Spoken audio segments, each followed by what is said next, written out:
Hello and welcome back to another Eternal video. I really want to complete all the campaigns in the game, and even though I can farm gold at a pretty good rate, there's always something else that grabs my attention. I wanted to put an end to this, so here begins my journey to slowly but surely complete all the Eternal campaigns and unlock all the cards they have to offer. I'll unlock and play them in order of their release dates, so since we've already completed the end and the beginning, as well as the Empty Throne campaigns that serves as the tutorial to the game, the next one we can buy is actually Jekk's Bounty. The campaign costs 20,000 gold for free-to-play players, and once you complete all the matches in it, you will be granted full playsets of 16 cards. As with everything else, you get to keep these cards and you can use them in your constructed decks later on. But enough with the talk, and let's jump into the campaign.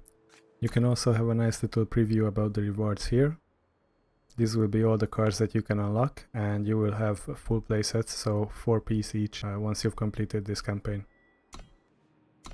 If you click on the purchase, you can buy it either for gems or for gold, and you can also opt in to buy it with an increased amount of gems, and this will guarantee you all the premium versions of the cards in this set. But since we try to be a free-to-play player, we will be buying this with gold. And here begins the story of Jekk. I'm usually short.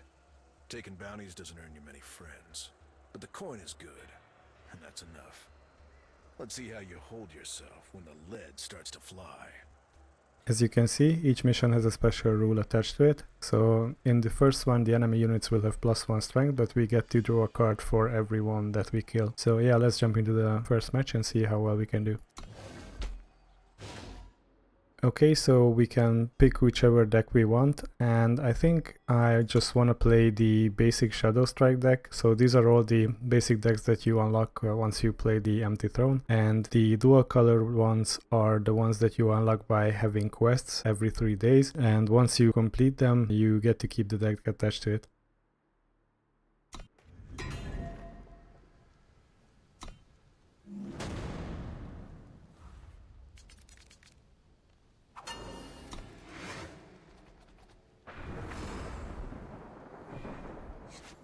Let's see what you've got.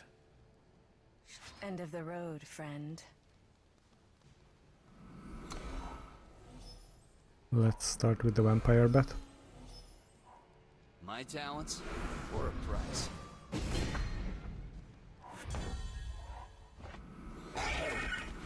Unfortunately, we can't block this creature right now. Or we could, but it's not a profitable block. But next turn, we can drop the Amethyst Acolyte. I would rather not block the Outlaw with Quick Draw. So let's just get you on the board. And hit the enemy for 1 to have some lifesteal going on.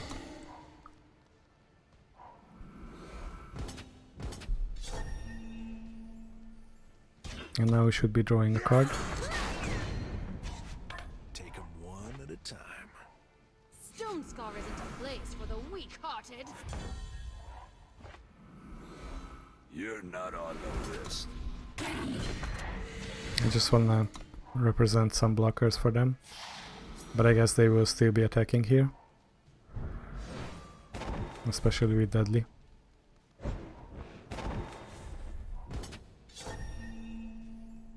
Interesting, so they don't wanna sacrifice their creature. Which works out great for us, because now what we can do is just kill it. And hit them for 5 while also drawing another unit. I bear a message. Who put the price on my head? Didn't ask, don't care.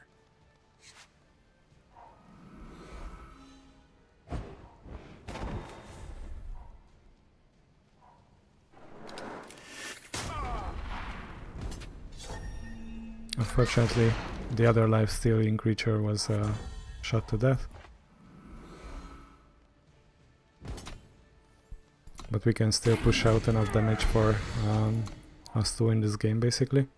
And now the opponent doesn't want to attack us, he wants to represent a blocker. So now we will just kill this unit.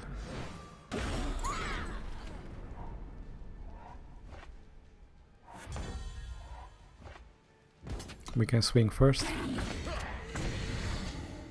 and play some creatures.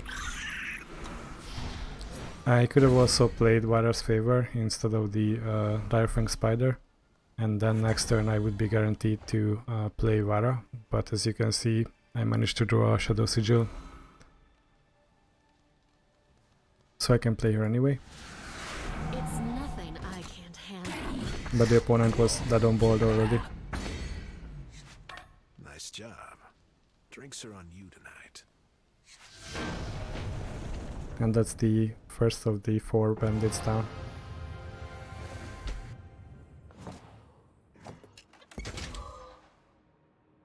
And this is the first reward that we get. It's Praxis Outlaw, and we received all 4 of it. You're still alive, huh? Maybe you were showing a trick or two. The first rule of taking bounties is to know what you're up against. If you know when your target will turn their back, it's a whole lot easier to shoot them in it.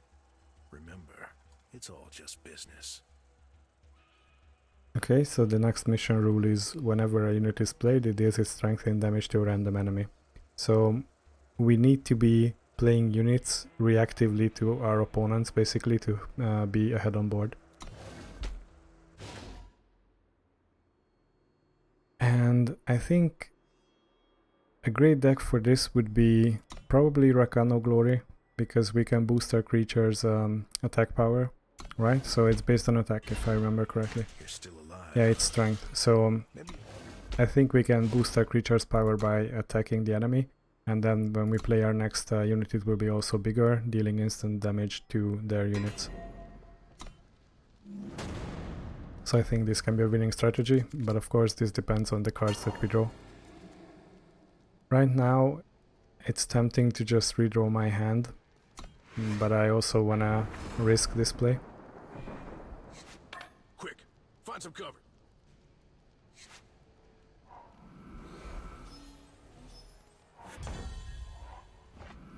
Glory in battle. At least we have a couple of good creatures for turn 1 and 2. Light 'em up!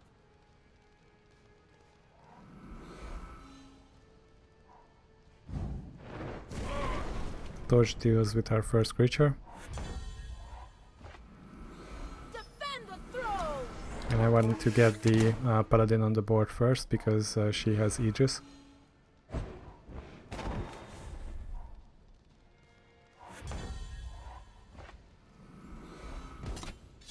And now we can start pumping our creatures in the deck, especially with 2 Warcry creatures on the board. And now let's just hope that we get to keep 1 or more sigils. I think we can block it, because they are out of power. This is also good. Bad. You should try a bar fight in Stone Scar. So what we can do is either play this with Endurance, or just give a +2 weapon to one of these creatures. But I think I prefer having more creatures on the board. And he can attack safely because there's not enough damage to kill it.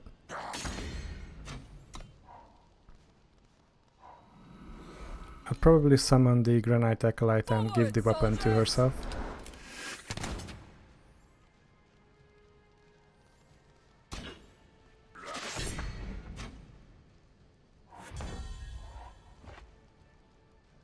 Your sword,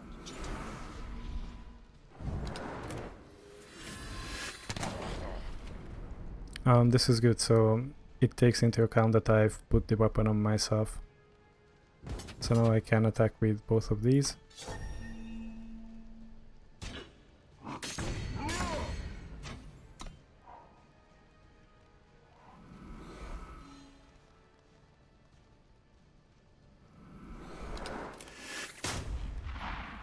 Now this is a tougher one because they already went to 8 HP. So what I can do is just play the Renegade Valkyrie.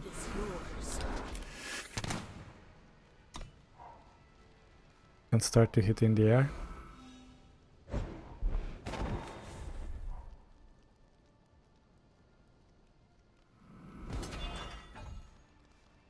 I think I can let damage happen here, or I can sacrifice one of my creatures just to block it. I think I would rather block it.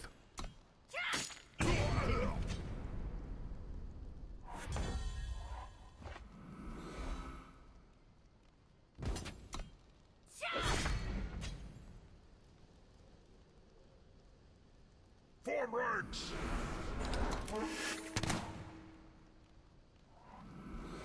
So from this point on, I can't really do anything with this creature, which means that I probably have to block it all the time, or I can let 8 damage slip by. I can kill the other creature and then attack back with all 5 of mine, which is probably a better idea.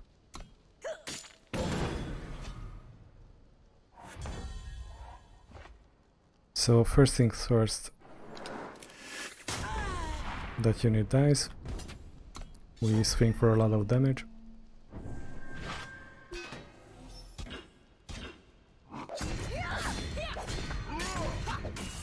And win the game. Nice shooting, hotshot.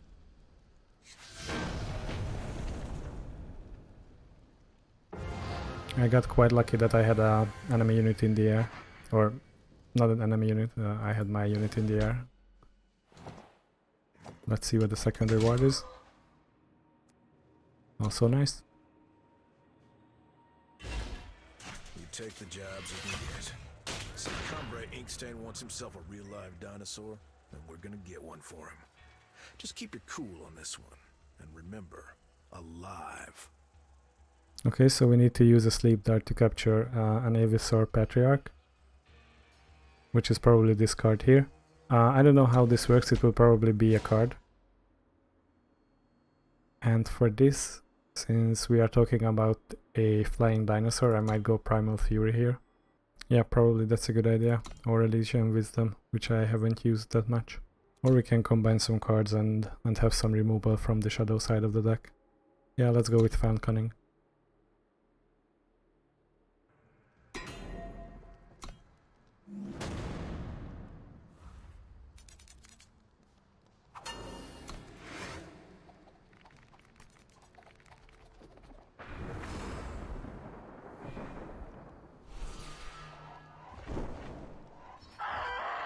Okay, so we got the sleep dart now.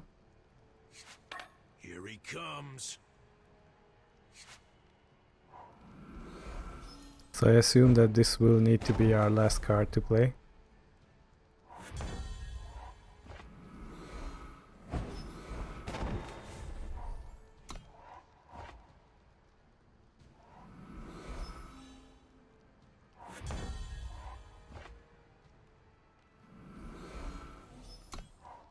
I think I will play the Yeti first, and then apply the Ice Bow to it.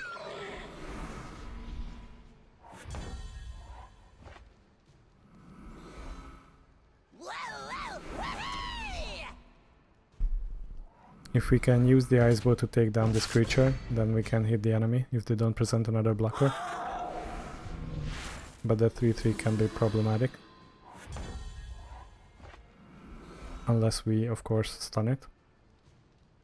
So we can attach the bow here, deal with the enemy unit there, and stun the other one. And that way we get to grow our Yeti to a 3/5.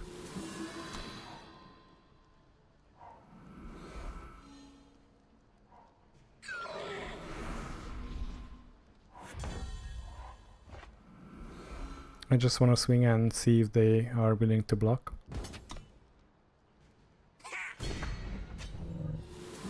They didn't, so that's good for us. And I think I would just draw a Sigil next.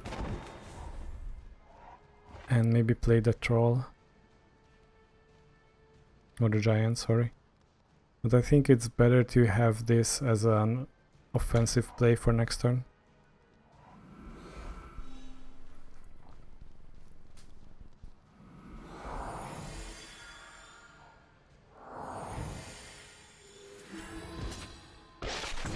Especially now with Killer, it could have been really bad for us.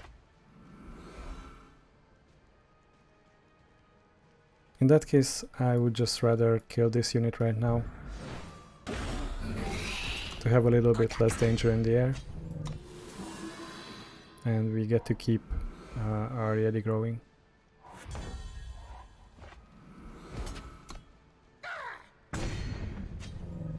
I could play these creatures right now, but I wanna keep them as responsive triggers to summon when the enemy plays. Like this one. So these creatures could probably take each other out. If I were in the opponent's place, I would have just killed the Yeti here. But now I can stun this.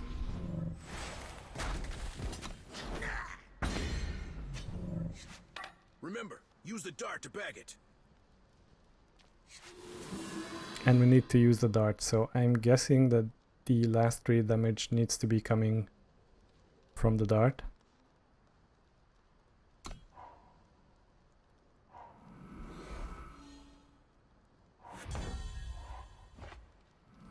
In which case I will only be attacking with the Yeti to have them at 1 HP and use the dart. You got him. Not bad.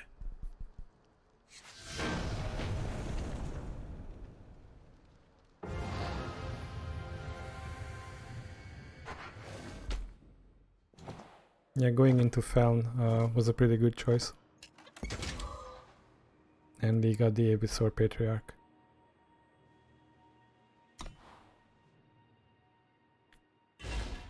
Old Wyatt's a crafter.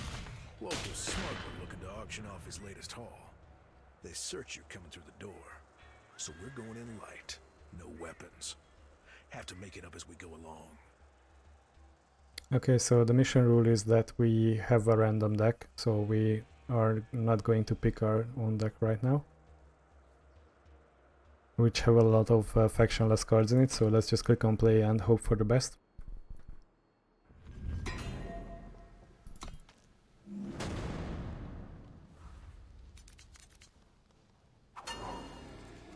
I have no idea what these cards are doing, so yeah, let's just keep it.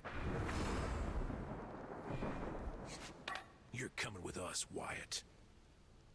Huh? Who let you in? So what's this? We can pay 5 to double the attack and health of one of our units wielding a weapon, that's good. Each card in my deck gets Warp for this turn. That's pretty good once we have more power available to us. And the Artisan that gets +1/+1 to each weapon in my deck. And this unit is unblockable, so this will be probably our finisher. With a pretty nice bonus as well.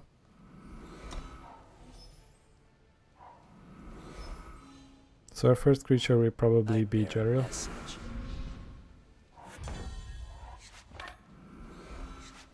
Or sorry, not Geril, but the Rakano Artisan. Because once we play him, he probably can trade for the opponent's creature.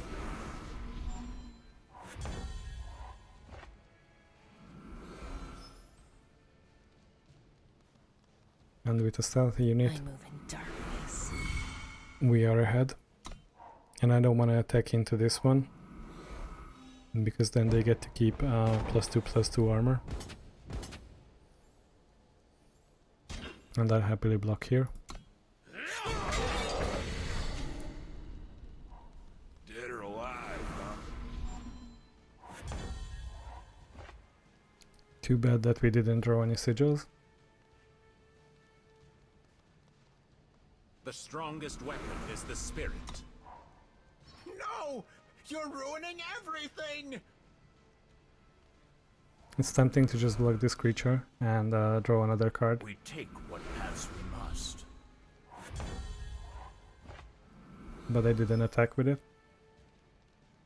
So the Stormcaller is the only available play for us right now.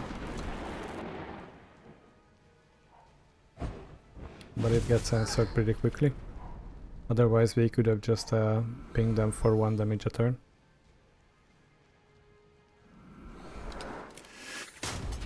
Well, that's too bad for us. So right now I'm going to be blocking here and draw an extra card.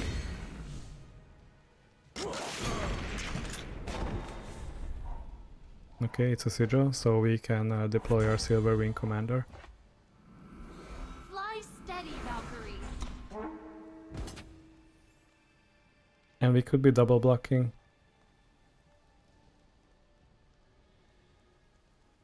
Which is tempting. Yeah, let's just double block right now while we can, because otherwise I would be dead in 3 turns. That way we still have a blocker.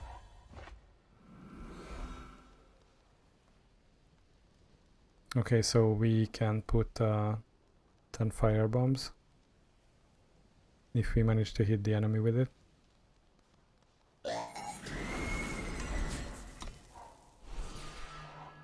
Too bad it's the bottom half of the deck, but I think we can shuffle the deck. Probably somehow. I think I will just let this 4 damage pass. And we can use the infiltrate that way.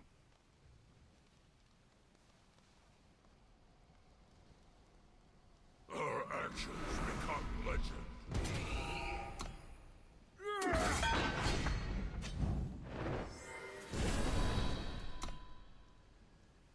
And that's a lot of cards in their deck. Now with the deadly, yeah, we are pretty screwed here. Between a rock and a hard place. Let's see what we can do. A glimpse into the future. I think I must leave this behind.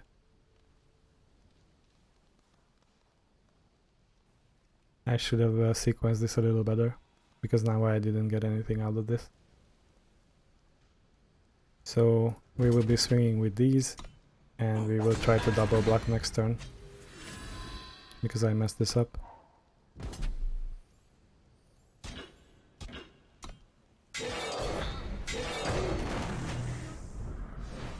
Unfortunately, they now have the obsidian armor to be played on another unit.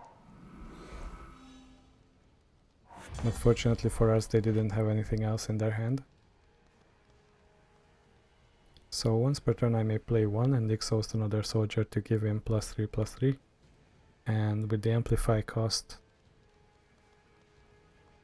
we can transform one of our creatures. So I think I will be transforming this because he already did his job.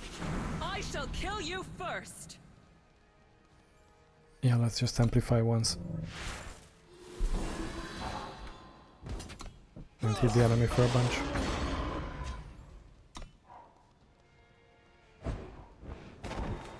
And this is a soldier, so we can exhaust this to deal more damage. Each unit in my deck gets +1/+1. What is surge? So whenever I gain influence, okay. I think that's the play because it prevents them to play any units, and this way we guarantee that that we will be winning. But I can't pay 1 now to exhaust another unit, so whatever. It should still be winnable next turn because they can't play any units, so unless they wipe the board completely, we will win. This is it. And I don't even bother playing anything else. I just attack them for the win.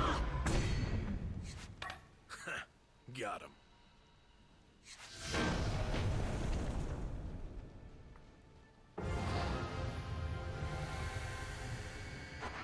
That's a lot of factions.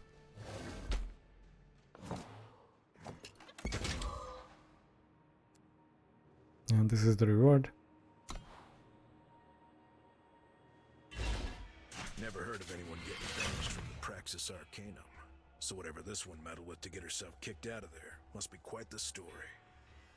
Okay, so I will take a little break here and we will see how we can deal with this next 4 enemy of ours in the next part of this video series. So thank you all for watching. Thanks for all your support that you've been giving me, and I really hope that you enjoyed this content. If you enjoyed this, please leave a comment below and tell me how you feel about this or what you want to see next. And I think I will conclude this video right now, and I will get back to Jekk and the other 4 villains in the next video. So thank you again for watching this video, and I see you guys next time.